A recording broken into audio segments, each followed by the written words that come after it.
Porque la vida en rosa no es real. Bienvenidas a La Vida en Violeta, una propuesta de cambio.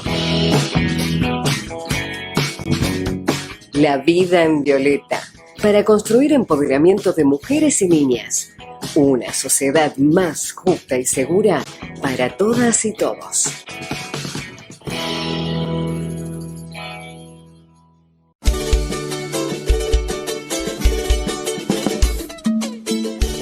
Hola, muy buenas tardes, bienvenidas. Y como digo siempre, ¿por qué no? Bienvenidos a una nueva emisión de La Vida en Violeta. Mi nombre es Verónica Pereira Carrillo y esta es la primera emisión después de haber celebrado nuestros 5 años ininterrumpidos de emisiones para el empoderamiento de las mujeres y de nuestras comunidades. Hoy tenemos un tema muy hermoso y a la vez un poco duro, pero que conlleva mucha esperanza. Y hoy vamos a hablar de las mujeres investigadoras del CONICET, que como saben son orgullo argentino. Pero primero déjenme hablarles un poquito sobre la educación pública, porque las 3 investigadoras que han intervenido y muchos otros más investigadores e investigadoras son producto de una educación pública argentina de excelencia, valorada en todo el mundo.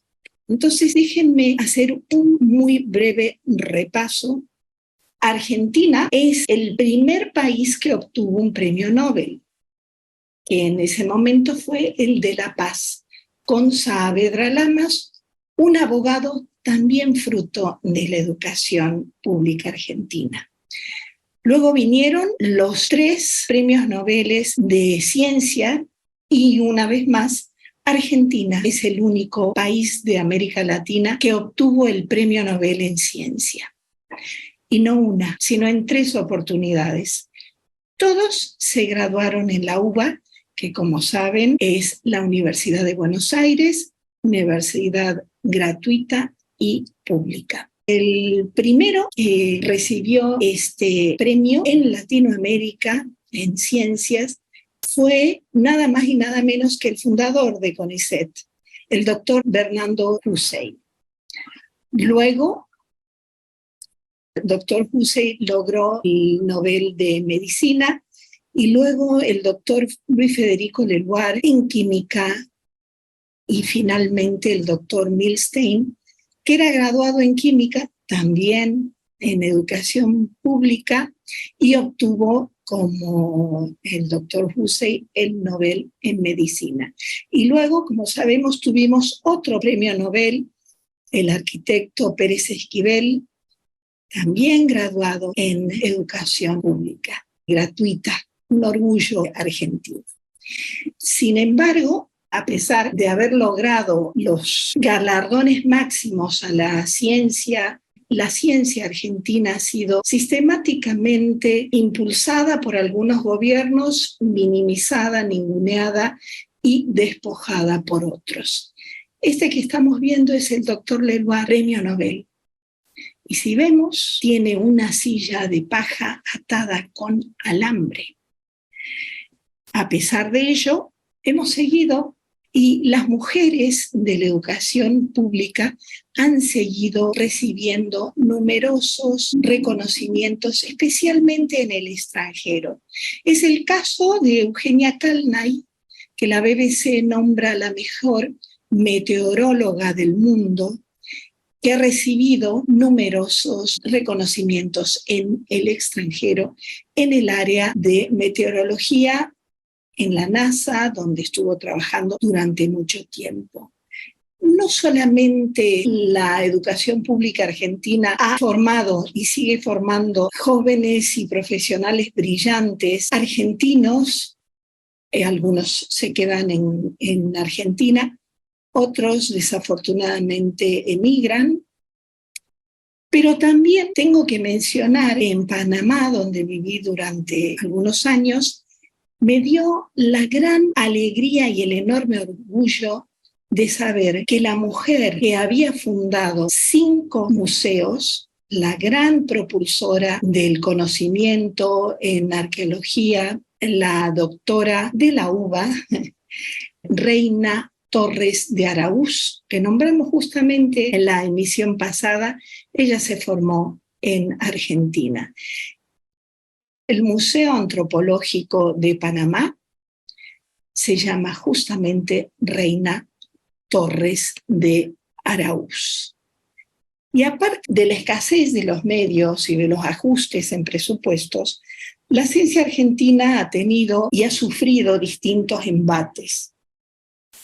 Muchas veces en el tiempo de Pedro Pablo Ramírez, en el tiempo de Onganía, que es lo que estamos viendo ahora con la Noche de los Bastones Largos, ha recibido enormes ataques de personas, partidos, sectores de la sociedad que no quieren que el pueblo se eduque y se empodere. Imagino.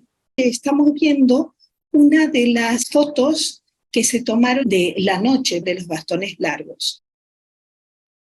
Estaban en protesta docentes y alumnos de la universidad y la policía irrumpió, los formó.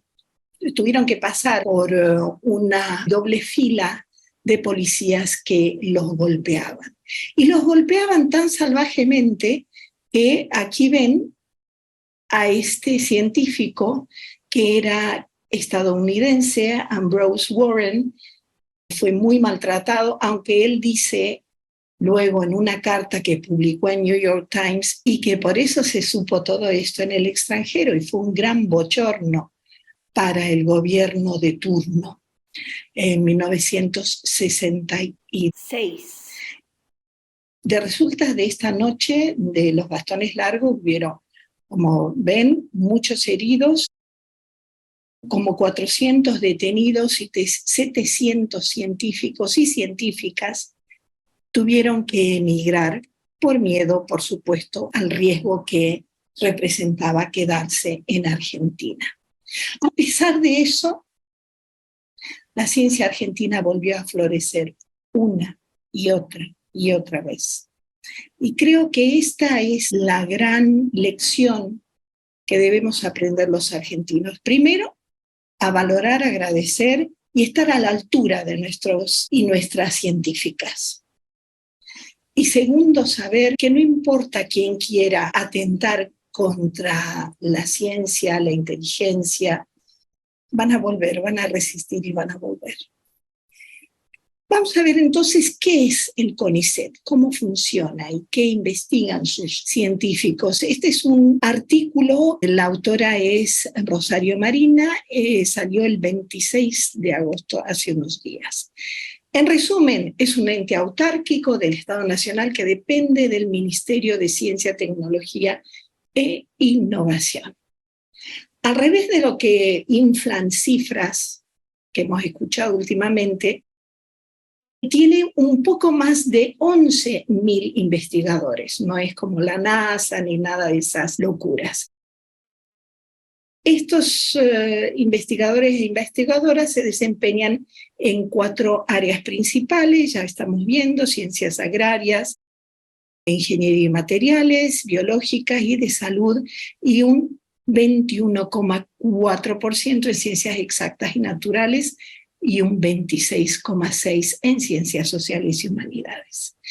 En el ranking de instituciones en todo el mundo, el CONICET aparece en el puesto 22. Y estamos hablando de miles de instituciones de investigación en casi 200 países como tenemos en el globo. ¿A qué se dedica? A fomentar, financiar la investigación científica y tecnológica. Tengo que decir también que en el año 1951 se creó un ente muy parecido que se llamaba CONUCET. En el 55, con la Revolución Libertadora, lo cerraron. Entonces, en el 58, Bernardo Bucey funda el CONICET. Decíamos que hay 11.854 investigadores e investigadoras y otro personal de apoyo. No es una sola sede, estamos hablando de 16 centros científicos, 8 centros de investigación, uno de investigación multidisciplinaria y 300 institutos y centros exclusivos del CONICET y de doble o triple dependencia. ¿Qué se investiga? Ya lo hemos dicho, esas 4 grandes áreas. ¿Y cuál es el presupuesto? El presupuesto es 0,38 del presupuesto total del Estado. Y fíjense que con la inflación que hubo, el presupuesto del CONICET comparado en pesos constantes se mantuvo entre 2022 y 2023. ¿Es perfecto? No. Que alguien me muestre una institución humana perfecta. Y desafío a quienes están atacando al CONICET y a la ciencia argentina que revisen si son perfectos. El CONICET ha recibido muchísimos premios, por ejemplo, aparte del premio Nobel, el de UNESCO, y fíjense otra vez las figuras que nos llevan a Federico Lenoir, Salvarezza, Rabinovich, María Beatriz Aguirre Urreta, la vamos a ver otra vez esta tarde, en fin, Balseiro, Yohai, Sandra Díaz, Iván Mendoza, Galo Soler y Lía. Y las mujeres, vamos a ver a las mujeres. Una científica del CONICET ganó el premio científico 2023 de la Fundación Bungei-Born. ¿Por qué? Porque impulsó el primer trigo transgénico del mundo, y estamos hablando de la doctora Raquel Chan. Otra mujer, Vanina Martínez, investigadora del CONICET, una de las 10 promesas mundiales en el campo de la inteligencia artificial. Y seguimos, Amy Austin, científica del CONICET, recibió el premio L'Oréal for Women in Science, Mujeres en Ciencia. Otra argentina, Florencia Cariol, también del CONICET, trabaja para el cáncer. Cuando preguntan, no producen nada, sí producen conocimiento y cura del cáncer. Nada más y nada menos, entre otros, por supuesto. Y por supuesto nuestra Karen Holberg, digo nuestra porque es una investigadora adorada por los jujeños, fue reina nacional de los estudiantes y es un gran orgullo jujeño. También una de las grandes figuras internacionales en física. Seguimos con el premio UNESCO del CONICET, la profesora Alicia Dickenstein, y esa vez en matemáticas. Y seguimos en el 19, las galardonadas del premio L'Oréal UNESCO fueron Vanessa Gottifredi, María Florencia Cairol, Juliana Casataro, María Fernanda Leda, Micaela Godoy Hertz y Marina Alejandra González, que recibieron menciones especiales. ¿Qué más producen? Bueno, produjeron en pandemia barbijos. De los pocos países en el mundo que produjeron barbijos antivirales, bactericidas y fungicidas. No solamente los produjo, sino que enseñó al pueblo, a la gente, a fabricar barbijos caseros que sean efectivos. Tuvimos varias versiones de estos barbijos, cada una mejor que la otra. Unos tendrían capacidad filtrante para polvos y gotículas de más del 97%, que eso es realmente un porcentaje altísimo, como todos sabemos. Otra producción del CONICET, el primer spray antiviral y antibacterial, fue generado por científicas del CONICET. Y me gusta que especifiquen que son mujeres. Miren esta doctora María Beatriz Aguirre Urreta. Produjo 213 publicaciones solo en esta plataforma que se llama ResearchGate, que es una plataforma internacional, por supuesto, está en inglés. La han leído 104.000 233 veces y la han citado 4.505. No es la Torre de Marfil, no es que no sirven para nada y por supuesto, ¿de dónde puede haber salido la doctora Aguirre Urreta? De la educación pública y está trabajando en CONICET. Y hay distintas investigaciones, por ejemplo, este impacto económico y social en el cuidado de las vicuñas, que es en algunos lugares de nuestro país, es una gran fuente de ingresos. Si se matan las vicuñas o se las hiere, evidentemente esa actividad económica se resiente. La doctora Viviana Vila recuperó el modo de esquilar tradicional de las vicuñas y con ello contribuyó al desarrollo social y económico. Carolina Vera, climatóloga que investiga en la UBA y por supuesto el CONICET, se dedica al cambio climático, que por supuesto la ignorancia niega. Y por último decir que no están solas las científicas del CONICET y las científicas de todos los centros de investigación. Hay una gran mayoría de argentinas y argentinos que somos conscientes que si no tenemos en nuestra patria un centro de investigación de la calidad enorme del CONICET, vamos muy, muy mal. Ante unas declaraciones realmente en contra del CONICET, tenemos, por ejemplo, gente de partidos políticos, de otros colectivos que han identificado esta violencia contra la ciencia argentina y repudian los ataques que se le han hecho. Y no, por supuesto que el CONICET no va a cerrar, no va a ser cerrado. Y si lo es, habrá una gran resistencia. Y esto ha sido un resumen muy, muy apretado. Yo quisiera mostrarles ahora un testimonio sobre la noche de los bastones largos. Luego de firmar el decreto de intervención de las universidades nacionales, la dictadura de Juan Carlos Onganía ordena a la Policía Federal irrumpir por la fuerza en las facultades de la Universidad Nacional de Buenos Aires. Los efectivos policiales hicieron pasar por una doble fila y golpearon salvajemente con bastones a las autoridades universitarias, estudiantes, profesores y graduados que se encontraban protestando por la supresión de la autonomía universitaria. El violento accionar represivo de las fuerzas de seguridad provocó la renuncia de 700 de los mejores profesores de universidades argentinas, que finalmente emigraron al exterior para continuar sus carreras.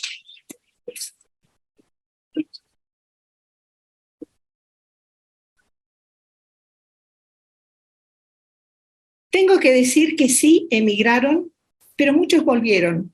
Desafortunadamente emigró también, por ejemplo, César Milstein, y luego recibió el 4º premio Nobel de Argentina. Pero también hay un gran mensaje de esperanza, ya no son esos tiempos, ya el pueblo está muchísimo más empoderado. Quiero decir que yo no pertenezco a ningún partido político porque quiero tener la libertad de aplaudir lo que haya que aplaudir y denunciar lo que haya que denunciar. Pero quiero decir que si la ciencia argentina, las y los investigadores han pasado por esto y han vuelto y se ha rehecho y siguen ganando premios internacionales, hay una esperanza de que también en Argentina se los valore y se los defienda. Vamos ahora a un rap antes de comenzar la entrevista con nuestras investigadoras. Es un rap sobre Marie Curie, ¿no?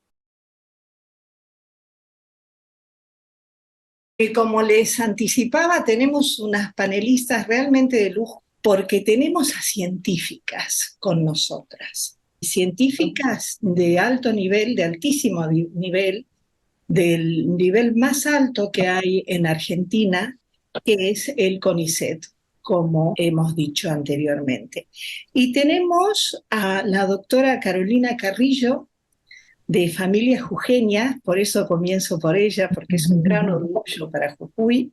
Es investigadora principal del CONICET, docente de la Facultad de Ciencias Exactas y Naturales de la Universidad de Buenos Aires.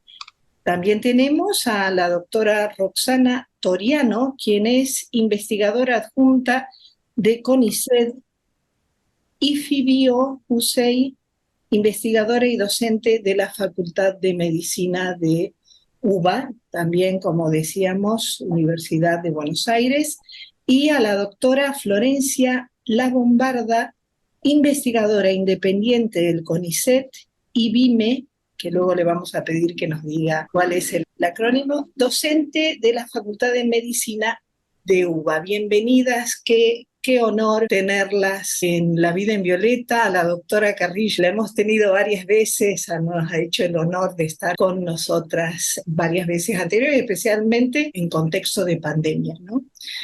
Vamos a empezar, si les parece, en esta emisión sobre científicas del CONICET Orgullo Argentino. Vamos a empezar, si les parece, diciendo más o menos qué es el CONICET, un concepto general. El CONICET es el Consejo Nacional de Investigaciones Científicas y Técnicas de la República Argentina. Es una de las instituciones públicas de ciencia y tecnología. Es la que nuclea a la gran mayoría de los investigadores e investigadoras de la República Argentina, con una estructura que se conforma básicamente de investigadores e investigadoras, becarios que hacen sus tesis o sus postdoctorados en los distintos institutos y laboratorios, muchos de ellos en universidades nacionales que conforman institutos de doble dependencia de Universidad Nacional y de CONICET. También nuclea a lo que llamamos el personal de apoyo, que son profesionales y técnicos que hacen distintas tareas en los laboratorios e institutos y que forman una parte muy importante de los laboratorios de investigación. Y vale la pena aclarar que cuando hablamos del presupuesto para ciencia y tecnología que tiene el país como un porcentaje del Producto Bruto Interno, no es solamente dirigido al CONICET, sino que el CONICET tiene instituciones hermanas, que son el INTA, el INTI, la Comisión Nacional de Energía Atómica, la CONAE, la Comisión Nacional de Investigaciones Espaciales. Digo, hay toda una miríada de instituciones que nuclean a investigadores que en general pertenecen como investigadores al CONICET. O sea, el CONICET es una institución señera de la ciencia y la tecnología en Argentina, fundada en el año 58 por nuestro primer premio Nobel, por Bernardo Hussein, y que está catalogada como la institución de ciencia y tecnología más fuerte y más de mayor producción en toda América Latina y una de las primeras en el mundo. En una larga lista, el CONICET está muy bien ubicado, a pesar de tener un presupuesto muy por debajo de las instituciones de ciencia y tecnología de los países del primer mundo. Eso como resumen se me ocurre, no sé si mis compañeras quieren agregar algo. Yo puedo sumar que el CONICET es además una institución que se distribuye en todo el país. Hay institutos y centros de investigación pertenecientes al CONICET a lo largo y a lo ancho de todo el país, en grandes ciudades, en pequeños pueblos, y quienes hacemos ciencia y tecnología estamos participando de esas comunidades y de esas sociedades y buscando respuestas, algunas quizás más complejas y otras más simples en respuesta justamente a las necesidades de nuestra propia comunidad. Sí, yo agregaría que el CONICET, si bien es verdad que es solidario y hermano de muchas instituciones de ciencia y tecnología, creo que es muy potente que sea la única que abarca grandes áreas. O sea, en el CONICET hay investigadores de sociales, hay investigadores de humanidades, hay investigadores que hacen más transferencia, hay investigadores que hacen más ciencia preclínica, digamos, y todos convivimos y colaboramos entre nosotros. Hay muchas investigaciones donde hay una intersección entre ciencias sociales y ciencias naturales, digamos, hay mucho diálogo entre áreas. Tendría que haber muchísimo más, por supuesto, siempre se puede mejorar, pero eso quiero destacar, que el CONICET en realidad es una institución interdisciplinaria, como la única creo que hay en el país, donde pueden convivir y crecer ciencias sociales y ciencias naturales. Sí, y un detalle que también me parece que vale la pena resaltar es que quienes estamos en CONICET haciendo una carrera de ciencia y tecnología somos evaluados y evaluadas tanto al ingreso como anualmente o bianualmente, según la categoría que tengamos, por pares y por todo un proceso que después continúa de altísimo nivel. Nosotros somos evaluados en producción como cualquier científico o científica del mundo. Con eso quiero señalar que no hay ñoquis, como a lo mejor hay en el imaginario.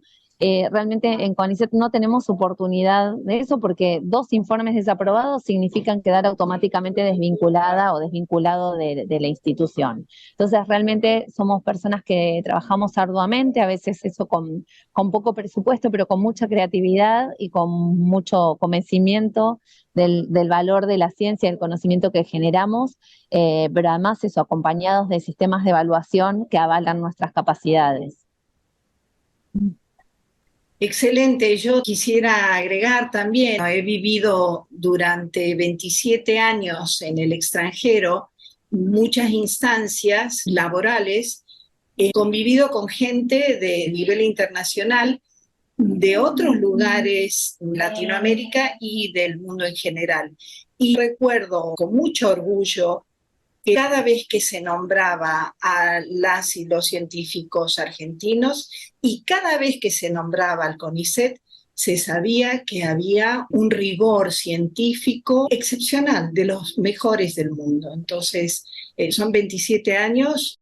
He trabajado en Naciones Unidas en ONU-SIDA, con lo cual he estado muy próxima a la rama de la ciencia de la que ustedes se ocupan, y realmente ha sido cada vez, una y otra vez, durante casi 3 décadas, escuchar, sí, bueno, esta científica es del CONICET, con lo cual ya se sabía que iba a haber un reporte, un resultado, una investigación.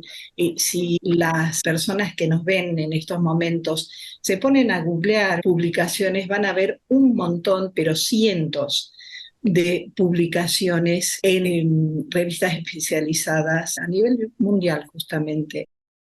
Luego hablaremos de reconocimientos, porque ha habido muchos reconocimientos en Argentina y fuera de ella. Pero en esta emisión nos gustaría centrarnos un poco más en estas mujeres. Yo, intentando coordinar esta emisión, he tenido la oportunidad de hablar con científicas pensando en un día feriado, pensando que estaban en casa. Por supuesto que no, estaban muchas de ellas trabajando. Entonces, no solamente no es que sean ñoquis, sino que va mucho más allá de lo que el horario estricto las obligaría. Entonces, ahora vamos a ver, si les parece, quiénes son cada una de nuestras invitadas. Y vamos a empezar ahora por Roxana Soriano. Contanos un poco de vos, por favor. Bueno, a ver, yo me formé en la Facultad de Ciencias Exactas y Naturales, soy química como mi título de grado, siempre en la Universidad de Buenos Aires, siempre apostando a la educación pública. Quiero aclarar que yo no hubiera podido estudiar si las universidades fueran privadas, porque soy primera generación de universitarios en mi familia, y mis padres no hubieran podido sostener una universidad privada. Entonces, en principio, tengo muy puesta la camiseta de la educación y la ciencia pública. Después de terminar en la facultad, que fue en los años 90, yo me fui a la industria primero y pasé unos 4 o 5 años en la industria. En ese momento era muy difícil obtener una beca. El ingreso a la carrera de CONICET estaba cerrado, se mantuvo cerrado un tiempo largo, y recién En el 2000, en el 95 yo empecé a hacer mi tesis doctoral con un cargo en la Universidad de Buenos Aires, con un cargo full time. Y ahí empecé a trabajar en biofísica de proteínas, biofísica en particular del canal de agua. Bueno, así me doctoré. Ya tenía hijos cuando me doctoré.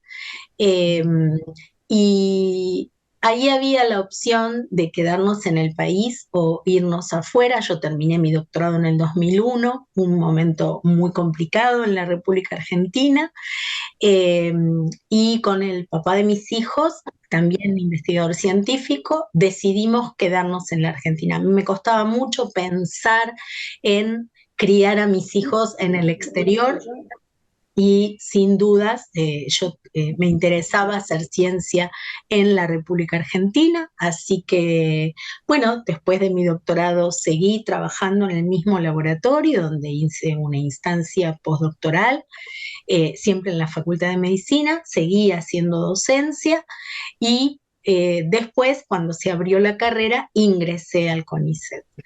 Actualmente lo que hago es, y eso fue una decisión que tomé poquito antes de la pandemia, fue virar un poco mi objeto de investigación a lo que se llama el síndrome urémico hemolítico, que es una enfermedad que está bastante asociada, se la conoce un poco en el mundo como la enfermedad de las hamburguesas, porque es una enfermedad que es provocada por la toxina de una bacteria que está presente en los bovinos, a los bovinos no los enferma, y entonces una manera común de contagio es la carne picada mal cocida. Entonces, esto provoca esta enfermedad cuando la carne está contaminada con esta bacteria, con una Escherichia coli, que provoca, que contiene esta toxina y provoca esta enfermedad. El empezar a investigar en una enfermedad que tiene un impacto importante en la República Argentina, un país donde se consume mucha carne, que tiene una prevalencia importante en la Argentina, donde los niños que se enferman con el síndrome, se infectan con la bacteria y evolucionan al síndrome urémico hemolítico. El síndrome urémico hemolítico es una enfermedad muy agresiva que mayormente ataca a niños menores de 5 años y una de las cosas que a mí me estimuló mucho fue conocer a la gente de LUSU, que es una asociación sin fines de lucro que de lucha con el síndrome urémico hemolítico, que lo que hace es difundir formas de prevención de esta enfermedad, porque esta enfermedad no tiene un tratamiento específico, no tiene un tratamiento que permita curar esta enfermedad, y en general alrededor de un 15% de los niños que contraen esta enfermedad evolucionan a una diálisis, a una insuficiencia renal crónica, que puede terminar inclusive en la necesidad, una vez que son adultos, de un trasplante de riñón. Entonces es una enfermedad que en términos inclusive de costo, en términos de salud pública, es muy costosa para el país, pero como es una enfermedad que no es prevalente en los países del primer mundo, si bien Alemania en el 2011 tuvo un brote muy importante, es una de las enfermedades que se conocen como enfermedades huérfanas, en el sentido de que no hay grandes presupuestos de investigación en el mundo volcados al estudio y a la investigación de esta enfermedad. En la Argentina, tanto como en Brasil y en otros países del Cono Sur, hay trabajos de colaboración muy importantes para abordar el estudio de esta enfermedad, que se aborda como desde distintos ámbitos, y eso me atrajo muchísimo, como esta investigación interdisciplinar, porque hay veterinarios estudiando cómo hacer para que los animales tengan menos, digamos, poder limpiar a nuestro ganado bovino de esta bacteria. Hay otras instancias de investigación que se ocupan de las disposiciones por las cuales se faena y se comercializa la carne vacuna, que también abordan el problema desde ese lugar, cómo tener mayores y mejores controles en los lugares de faena. Hay médicos, de hecho, el 19 de agosto se institucionalizó como el Día del Síndrome Urémico Hemolítico, justamente porque se relaciona con Carlos Gianantonio, que ya en el año 64 la describe por primera vez, un médico argentino. Entonces, digo, es una enfermedad que a mí me interesó porque justamente tiene como distintos aspectos y permite un trabajo colaborativo de distintos aspectos de su abordaje. Yo en particular me dedico a tratar de diseñar por métodos de lo que se llama experimentación in silico, es decir, por métodos computacionales, a tratar de encontrar pequeñas drogas, pequeños fármacos que puedan inhibir el sitio activo de la toxina. En este momento mi becaria acaba de viajar a Estados Unidos, está trabajando en un laboratorio que es experto en estos temas de lo que se llama docking droga-proteína, y estamos tratando de buscar drogas que permitan tener un tratamiento específico para la enfermedad. Vale aclarar que toda la investigación que en algún momento pueda tener alguna aplicación, sobre todo en las áreas de la biomedicina, son investigaciones que requieren un trabajo previo en ciencia básica grande, arduo, largo, y donde después, cuando logramos algo, si es que logramos nosotros o las personas que siguen nuestras investigaciones, ahí aparece o puede aparecer en un, digamos, en un matrimonio virtuoso la industria privada para intentar llevar estos prototipos o estos modelos a una instancia de pruebas clínicas, comercialización, etc. Pero vale aclarar que una vieja dicotomía que se pone en boga en los momentos en que la idea de la ciencia útil o inútil es nuevamente puesta en el candelero, como es el momento que nos está atravesando hoy en la Argentina. No hay ciencia aplicada sin ciencia básica, es una falsa dicotomía que en la mayoría de los países del mundo ya ni siquiera está en discusión. Porque la tecnología se alimenta de la ciencia aplicada y la ciencia aplicada de la ciencia básica, es decir, hay un continuo que no puede separarse. Y en mi caso particular, como para cerrar, una de las cosas que me estimuló a empezar a investigar en este tema fue conocer a jóvenes que habían estado enfermos de chicos, de síndrome urémico hemolítico, que hoy tienen que hacer controles periódicos o directamente diálisis para poder salvar esa insuficiencia renal que tienen, y a padres de niños que no habían tenido la suerte de recuperarse y se habían muerto por esta enfermedad.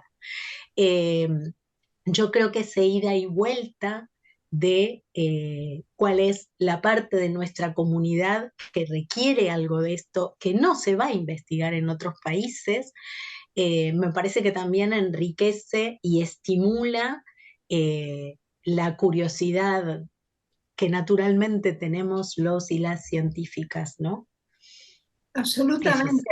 A nadie se le ocurriría decir que el trabajo de una médica o de un médico es inútil, y sin embargo vos estás generando el conocimiento para que esa médica o médico pueda diagnosticar y pueda, en un plazo mediano o largo, se pueda lograr una cura a esto. La gente de a pie que no está en la ciencia tiene que hacer esa relación. Este médico puede saber qué tengo yo porque hubo una científica o un científico que estuvo estudiando esta enfermedad y cada aspecto de esta enfermedad, ¿no? Su origen, forma de diagnóstico y al final es cura. Mil gracias, Roxana. Y vamos a seguir con Florencia. ¿Qué tal? ¿Cómo estás? Bueno, gracias por la invitación. Bueno, yo me doctoré también en la Universidad de Buenos Aires, soy licenciada en Ciencias Biológicas, también en la Universidad, bueno, en la Facultad de Ciencias Exactas y Naturales por la Universidad de Buenos Aires. Como Roxana, no hubiera podido estudiar si no hubiese habido una universidad pública, porque en la época de los 90 mis padres se quedaron sin trabajo. Entonces en ese batacón neoliberal no había dinero como para que nosotros estudiáramos, mis hermanos y yo, y bueno, gracias a la universidad pública, que le debo todo lo que tengo, la verdad, pude recibirme y seguir mis sueños y hoy tener un trabajo decente con el cual vivo, ¿no? Y por eso también volví del extranjero, porque hice mi postdoc afuera, en Francia, después hice otro postdoc en España, y volví y doy clases en la universidad pública y hago comunicación pública de la ciencia, porque creo que los conocimientos que se generan en los claustros universitarios tienen que volver a la gente, hay que explicar qué hacemos, por eso te doy las gracias por este espacio. El conocimiento se tiene que transmitir, popularizar, ¿no? La ciencia tiene que ser popular. Entonces, en este sentido, bueno, te agradezco y gran parte de mi tiempo también lo dedico a hacer esto, popularización de la ciencia. Y con respecto al tema de trabajo, también hoy actualmente me convoca un tema que también surgió desde la gente, ¿no? De las necesidades de la gente. Yo trabajo en cannabis medicinal y también un poco me pasó como a Roxana, ¿no? Haber escuchado a las madres que se encadenaban a las plantas pidiendo por favor a los legisladores que hicieran una ley porque ellas tenían plantas que podían curar a sus hijos, que podían remitirle la epilepsia refractaria o disminuir el número de convulsiones, y ver esas madres, por mujeres, por madres, me conmovió mucho, ¿no? Y yo dije, bueno, yo trabajaba en hormonas, en el efecto de las hormonas sexuales en el cerebro en ese momento, y decidí cambiar cuando se habilitó la ley para estudiar el cannabis medicinal en el país, en el año 2018-2019, no recuerdo exactamente bien. Decidí cambiar y estudiar, ya que yo trabajaba en patología del sistema nervioso, estudiar los efectos del cannabis en ese tipo de patologías relacionadas con el dolor, por ejemplo, después de lesiones de médula espinal, o relacionadas con efectos de deterioros, por ejemplo, cognitivos, debido a ciertas enfermedades neurodegenerativas. Entonces, en ese contexto decidí aplicar la terapia canábica. Y hoy es por ejemplo, se desarrolló una empresa de corte estatal que se llama Cannabis CONICET, que ha podido desarrollar las primeras semillas de cannabis argentinas, que están siendo reconocidas ya por el INASE, lo cual genera una soberanía enorme en el país, porque no tendríamos que comprarle semillas a bancos de semillas internacionales, tendríamos nuestras propias semillas, incluso para exportarlas, traería divisas al país y ayudaría a que crezca la industria del cáñamo y del cannabis medicinal, que trae millones de dólares a muchísimos países que le explotan. En este sentido, creo que la ciencia contribuye a un desarrollo tecnológico y agropecuario importantísimo para el desarrollo de nuestro país, y también para tratar enfermedades que son huérfanas, como por ejemplo el dolor neuropático después de una lesión, ¿no? Después de que la gente se lastima el sistema nervioso, muchas veces no solo queda imposibilitado de caminar, sino que genera dolor, un dolor insoportable que no se trata ni con morfina. Entonces, en este sentido es necesario hacer terapias, encontrar nuevas drogas que alivien el dolor de la gente, y con los cannabinoides en particular. Yo trabajo igual en animales, pero tenemos resultados muy promisorios, así que ojalá en algún momento esto pueda llegar a la clínica y bueno, hacerle un poco la vida más sencilla a todos y todas. Muchísimas gracias por el espacio, te dejo con mis excelentes compañeras, y bueno, cuando quieras estoy a tu disposición. Bueno, gracias. Flor, suerte, gracias. Tenemos ahora a Carolina Carrillo, que tiene un altísimo perfil mediático porque es increíblemente carismática. lo que dicen en inglés, she's a natural, ¿no? Es una natural, ¿eh? Es un don natural. La hemos visto muchas veces en tiempos realmente heroicos para las científicas y los científicos que han trabajado en COVID. ¿Nos podés, por favor, recordar en qué trabajás y qué investigás? Sí, gracias Verónica por la invitación. Y no sé si decirte gracias por dejar la vara tan alta, ahora las expectativas están claro. Eh, bueno, yo hice mi licenciatura en Ciencias Biológicas en la Universidad Nacional de Mar del Plata y después me trasladé a Buenos Aires a hacer mi doctorado en la Universidad Nacional, en la Universidad de Buenos Aires, que también es nacional. Yo tampoco hubiera podido completar mis estudios si las universidades no fueran públicas, o a lo mejor lo hubiera podido hacer con un sacrificio enorme y con un costo muy grande también para poder desarrollar mi carrera.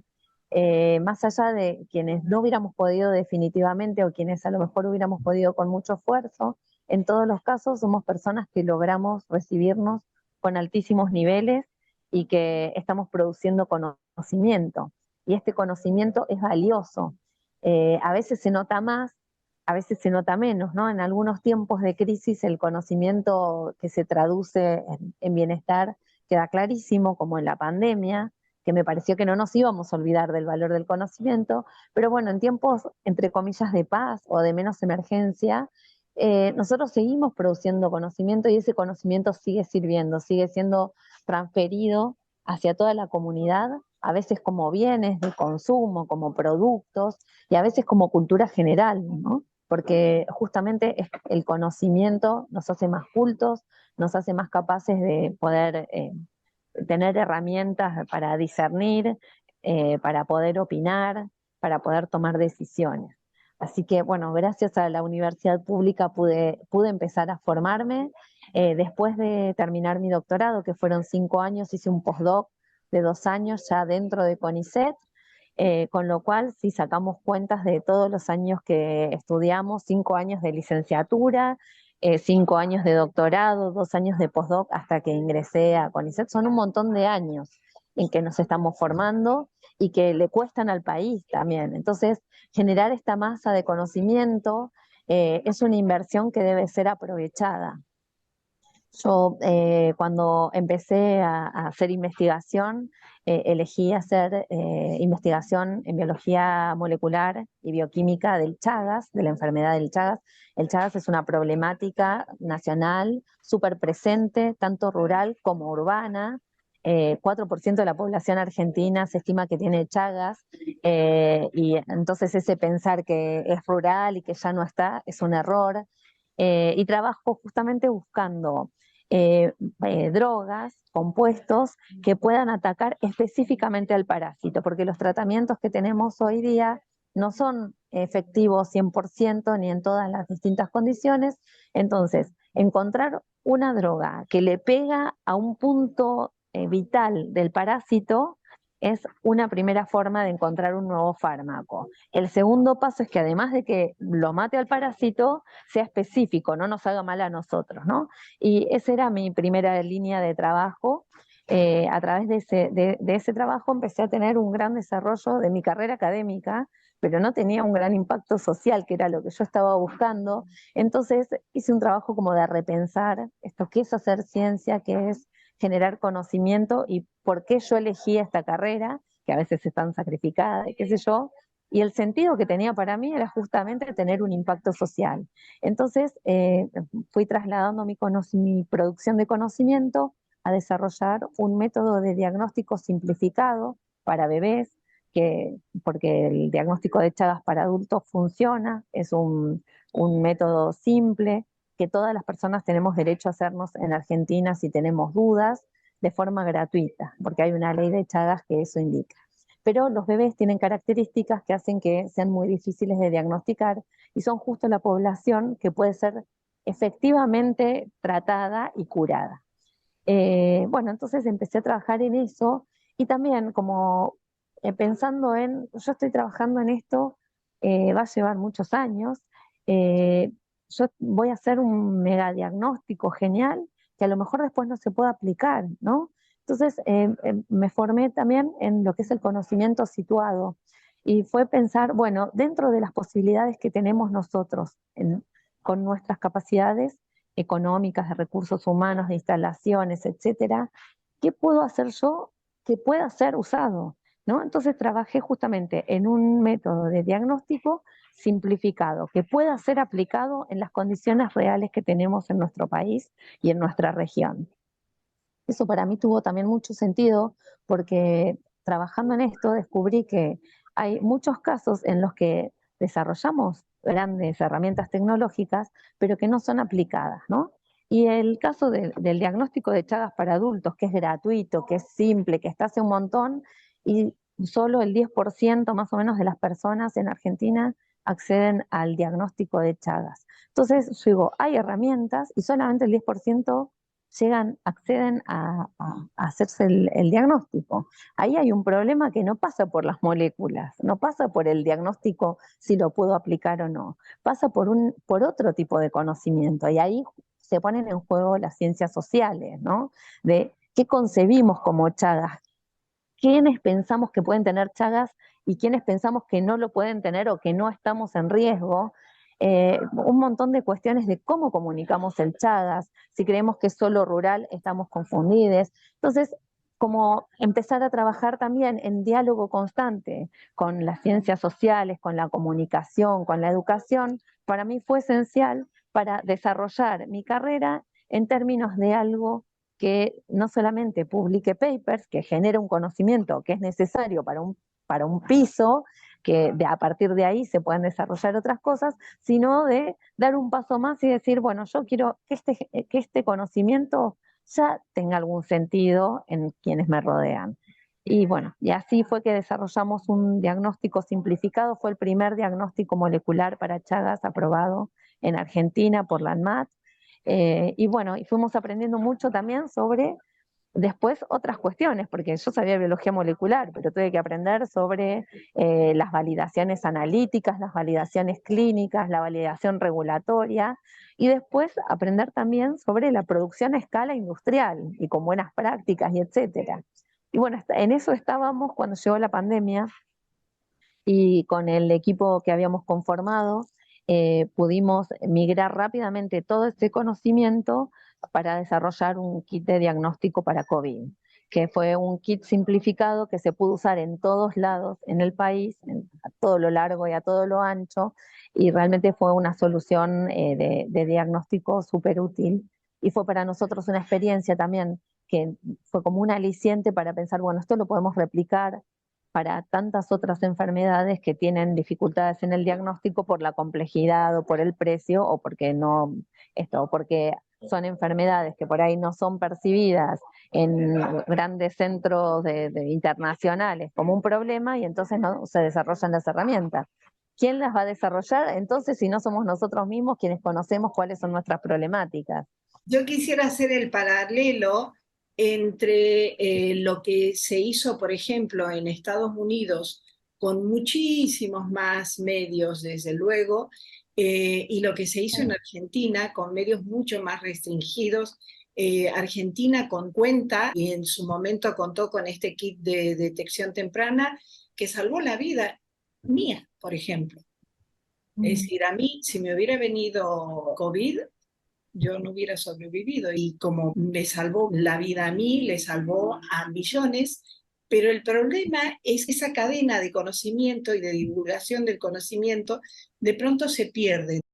Es decir, aquí estuvo Carolina Carrillo con su equipo y con un montón de otras científicas y científicos que han hecho que sea posible una soberanía argentina en este sentido. Y ves que en otros países, como decíamos, ¿no? Estados Unidos, por ejemplo, que tienen muchísimos más medios materiales y sin embargo no han tenido una soberanía de este tipo, con un acceso al pueblo, por ejemplo. Justamente se me ocurren varias cosas. Una es, fíjate que las tres invitadas de hoy hacíamos reflexiones parecidas, ¿no? el valor del conocimiento y la relación con la sociedad o con la comunidad de la que formamos parte. Y eso justamente suma a la soberanía, porque trabajamos en necesidades de nuestro territorio, en poder resolverlas o en tratar de resolverlas, que si no buscamos nosotros resoluciones que tienen que ver con nosotros, son de pronto resoluciones que nos sirven. Como esto, podemos encontrar un fármaco genial, pero súper costoso, que después no se puede aplicar porque no hay quien lo pueda pagar, ¿no?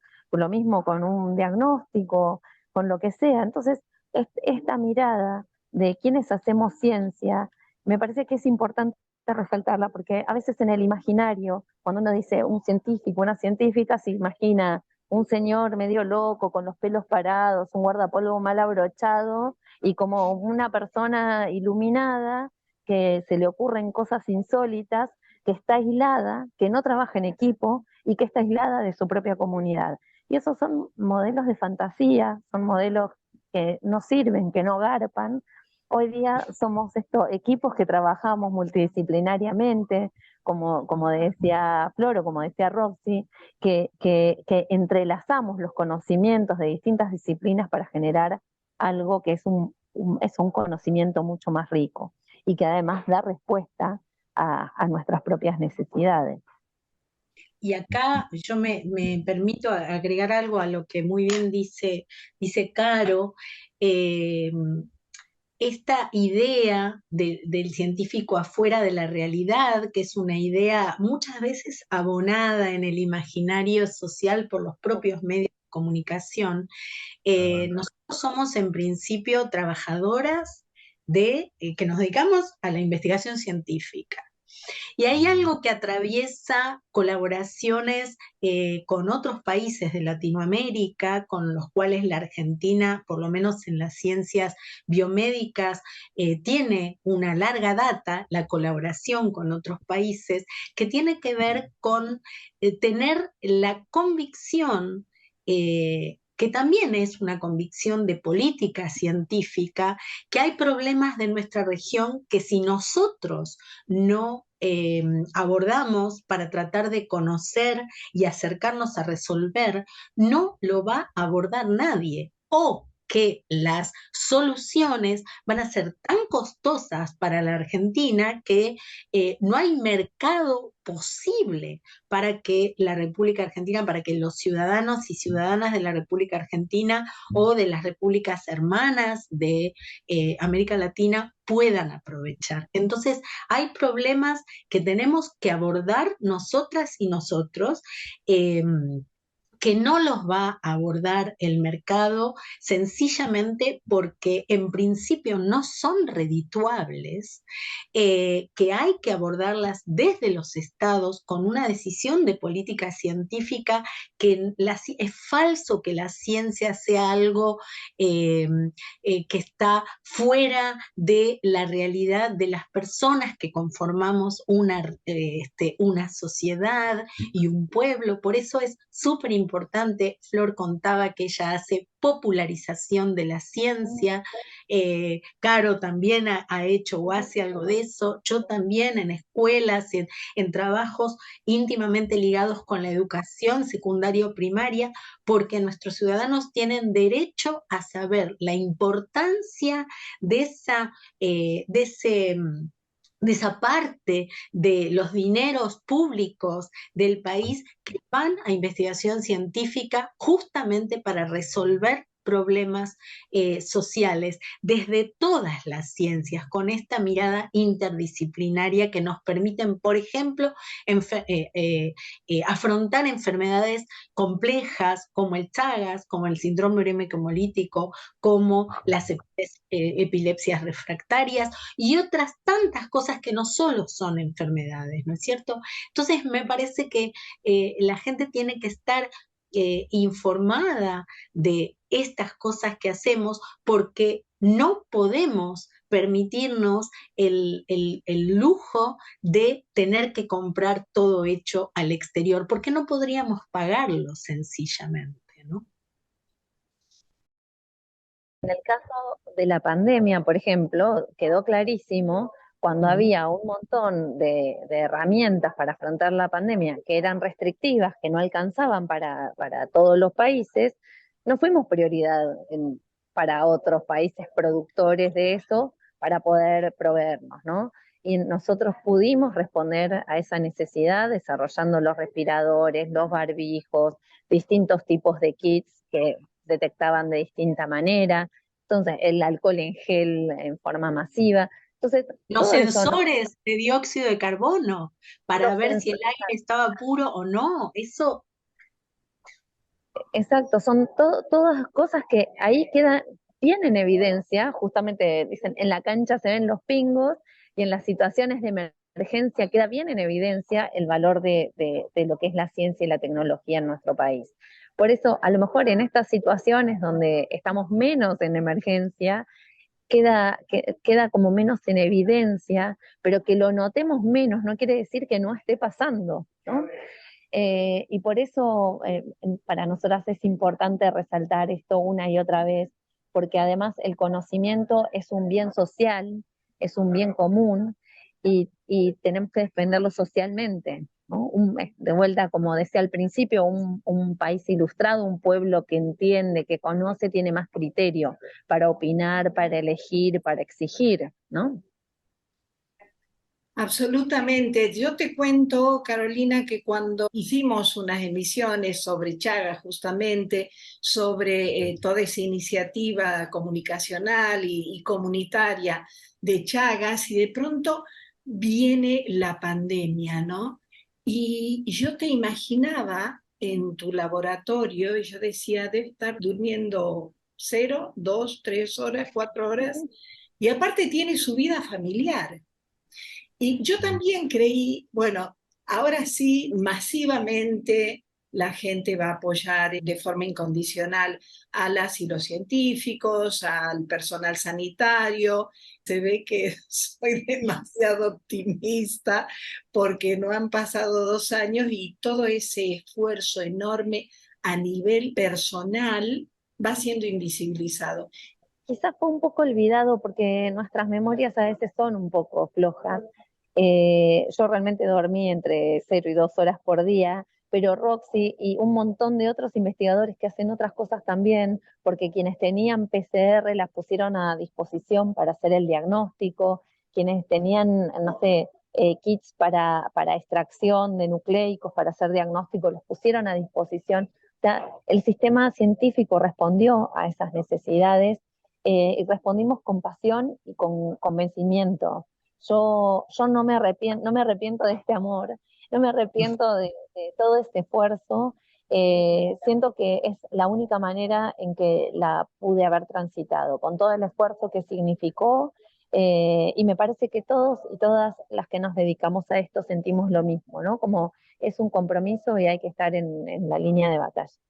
Y sí, a lo Sí. mejor ahora eh, eso como sorprende un poco tener que volver a explicar, ¿te acordás? ¿Por qué servía la ciencia? Pero bueno, nada, vamos a seguir explicándolo todas las veces que haga falta. Perdón, Roxy, te interrumpí, sí. No, no, no, pero es que acuerdo completamente porque además hay otra cosa que me hace pensar en esto de que empezó a circular nuevamente, como en el 2015, esto de los ñoquis del CONICET. eh, Más allá de lo que dijeron mis compañeras, lo que dijo Caro respecto de lo que son las evaluaciones y que si hay un lugar donde no podés entrar porque sos amigo de alguien, porque sos amigo del juez, es en el CONICET, porque además las evaluaciones son evaluaciones por pares de gente que no conoces, que no sabés quién es, y de más de una persona, etcétera. Yo creo que el fenómeno de la pandemia, que a muchos nos hizo pensar que íbamos a salir mejores, exacerbó cosas no solamente en la Argentina, sino también en el mundo. Y hay algo muy puntual que por ahí vale la pena señalar, y es que, bueno, Caro por su investigación, yo porque soy responsable de higiene y seguridad en mi instituto, que nosotros, además de nuestro trabajo, nos ocupamos de cosas dentro de los institutos, y que podríamos haber cobrado nuestros salarios quedándonos en casa. En particular, los que hacemos investigación y docencia teníamos permisos especiales para asistir. Yo iba a mi instituto, inclusive a cumplir roles que otros colegas, porque eran muy restringidos los permisos que otros colegas no podían cumplir, como el cuidado de los bioterios. Nos pusimos a hacer un poco de todo, seguimos haciendo docencia, rápidamente cambiamos las clases presenciales a clases virtuales. Digo, hubo un trabajo arduo y amorosamente arduo, porque yo tampoco me arrepiento de hacer lo que hago. Yo sé que en algún punto es un esfuerzo desde el punto de vista familiar. Yo tengo 3 hijos y hay veces que uno cuesta responder y estar en todos los lugares al mismo tiempo, pero hay un esfuerzo, pero no un sacrificio, porque lo sacrificial es un poco desvitalizado, ¿no? ¿Hay un esfuerzo? Sí hay un esfuerzo, pero también hay una elección, porque de verdad creo que las que hacemos y los que hacemos esto estamos convencidos y convencidas de que el conocimiento es una herramienta que permite resolver problemas al mediano plazo, al largo plazo o al corto plazo, pero permite resolver los problemas típicos de una sociedad, de países como los nuestros, que no son países centrales y que necesitan la soberanía del conocimiento en una sociedad como la del siglo XXI.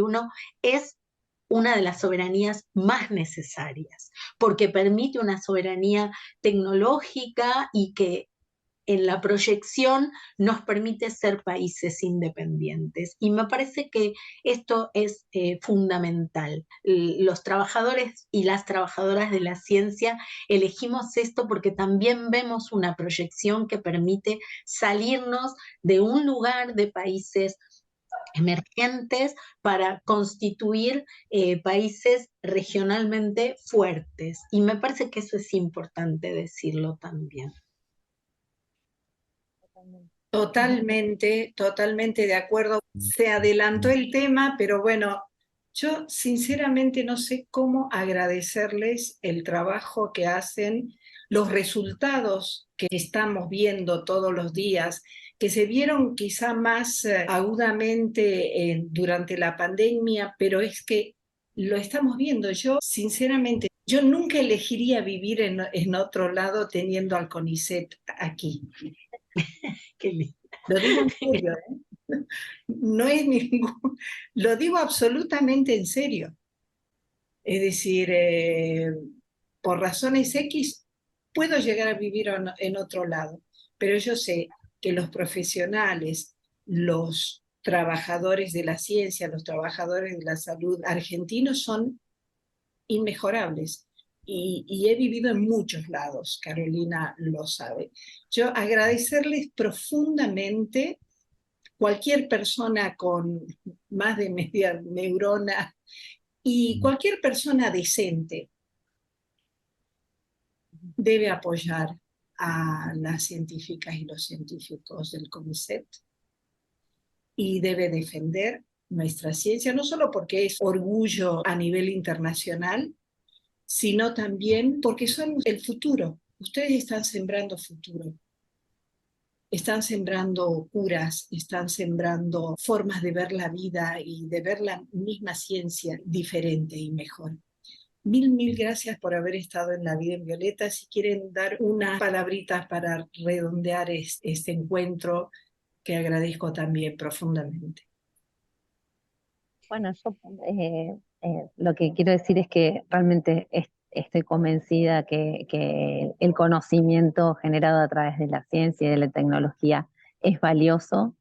Tanto la ciencia como la tecnología públicas aportan un conocimiento público que nos da soberanía junto con la salud pública y con la educación pública. Bueno, yo en la misma línea que lo que dice Caro, primero agradecerte infinitamente porque me parece que estos espacios de que propenden a la popularización de lo que hacemos, también permite que la ciudadanía entienda que cuando la producción de ciencia y tecnología es pública, es para todos y todas. Mil gracias,